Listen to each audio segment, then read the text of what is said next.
I'm just an everyday average Joe, and I want to bring up some points on this Fender lawsuit that I don't hear. So I really want to get them into the discussion because I think they're relevant. Now, as far as me, I'm a hobbyist. I can't play the guitar well. I try and I enjoy trying. When I first started, I took some music lessons. And I went there and I told my instructor I was discouraged. I was like, I'm not any good at this. I said, I'm trying, I'm just not good at it. He said, well, who told you you had to be good? I said, well, I'm trying to learn this musical instrument. He said, you don't have to be good, you have to enjoy yourself. And that really put a unique spin on things for me. It made something click. And I thought, well, I need to enjoy the guitar. And, it really put the enjoyment into the guitar. So, because I'm never going to be playing in front of some crowd, I'm not going to be up on stage. So, why should I be striving for that? I should be striving to have fun and enjoy my time with the guitar. So, I've been trying to play for 3 years, over 3 years. I haven't gotten discouraged. Why? Because I pull it off the wall, sit here in the evenings, pluck away, and I enjoy myself. So I don't have to be good. I just enjoy it.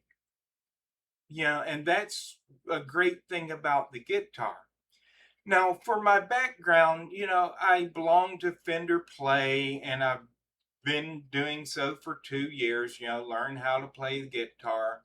Um, when I first started playing guitar, I got me a classic vibe. Now, everybody, they think they want a Fender Strat, when they start, because the Strat's sort of the generic guitar. When somebody who doesn't play guitar thinks about the guitar, they think about a Strat because that's pretty much the generic electric guitar. So I got me a classic vibe and I really didn't like it that much. So I got a PRS SENF3. I was like, yeah, this is much better. So I sold the classic vibe. I kept the NF3. So, but the NF3 is Strat like, but it still doesn't have that Strat sound and feel to it. I mean, it's a little nicer than an actual Strat, but it doesn't have that Strat sound and feel to it. So this month, I was going to get a Player 2 modified for about $1,100 with the locking tuners and everything. And then this came out, and I was like, wow. So I turned right around when it came out, and I bought a Leo James kit. And you know what? Instead of giving Fender $1,100, I built my own. Now, of course, nothing except the wood is Leo James. Um, I got the pick guard off of eBay. I soldered the electronics myself, bought the components, soldered them together.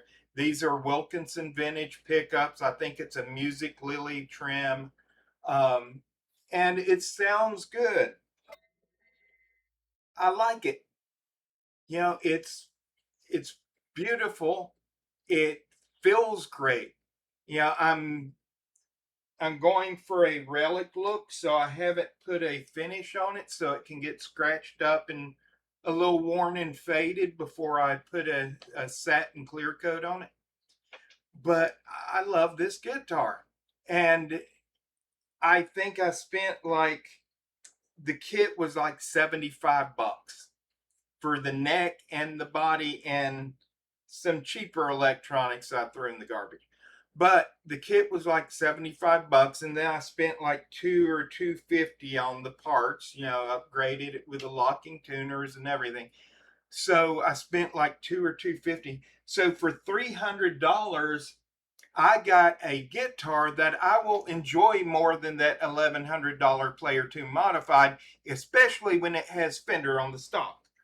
Now, you say, well, how can you hate on Fender? Fender, and this is one of my points. Fender is all about nostalgia. Oh, Leo Fender, Leo Fender, Leo Fender. But Leo Fender sold the company in 1965 because he had health problems. He got better. He went on to Music Man. He designed their Cutlass, their Saber, and some other things. But Leo Fender hasn't been a part of Fender since 1965. Okay, what happened then? He sold it to CBS. I think it was Columbia Records or Columbia Music, something like that. But he sold it to CBS. And then a private equity firm came in, and this Servcore came in, and they purchased it. And then the private equity firm got majority ownership, and then that Servcore came back and got majority ownership in like 2012. Now, who is this company that currently owns Fender? Well, it's a big car dealership in Hawaii. They've got a chain of car dealerships in Hawaii, and that's who owns Fender now. So, it's not Leo Fender. It's not Leo Fender's family. I don't even think the original employees even have a stake in it now, or very much of a stake in it now. It's some car dealership company. It's some big conglomerate, and that's who owns Fender. And they bought a slice of Americana, and they're milking it for every cent they can get from you for out of nostalgia. That's what Fender is now. Okay, and yes, I've got the Fender play. I had the classic vibe. But for them to turn around and go after the small guys who are just trying to make a living, doing something that Leo Fender even didn't get upset about, and say, oh, well, we got to protect Fender's legacy. No, you're protecting your bottom dollar. And if you want to sell more Fenders, I pulled that classic vibe out and ran my hand down the frets, and it scratched my hands. You're talking about, you want to sell more Strats? Polish your frets. Do some work to the guitar other than making sure it's in one piece when you stick it in the box. Don't make us spend 2 hours getting this guitar ready to play. Now, the PRS NF3, no, it's not a traditional Strat, but it's got little contours on it. They've innovated. The neck design is a little different. Of course, the headstock is different, but they've got all these little different improvements to it. What improvements does Fender do? They slap blocking tuners on one after decades of people asking for them, and then will charge you over $1,000 for it. Fender's idea of a new thing of innovation is slapping a coat of paint on a guitar that they haven't used since the 1950s and saying, oh, well, we pulled this shade of paint out of the vaults, and you can have it too.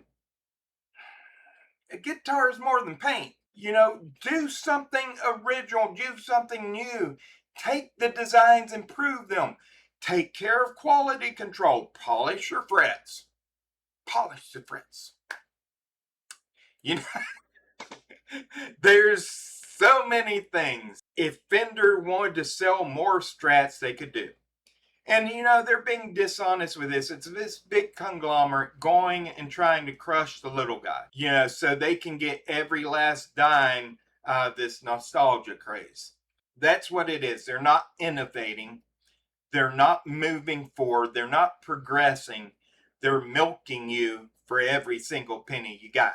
They have nothing to do with Leo Fender other than the fact they had the money to buy the company that Leo Fender started.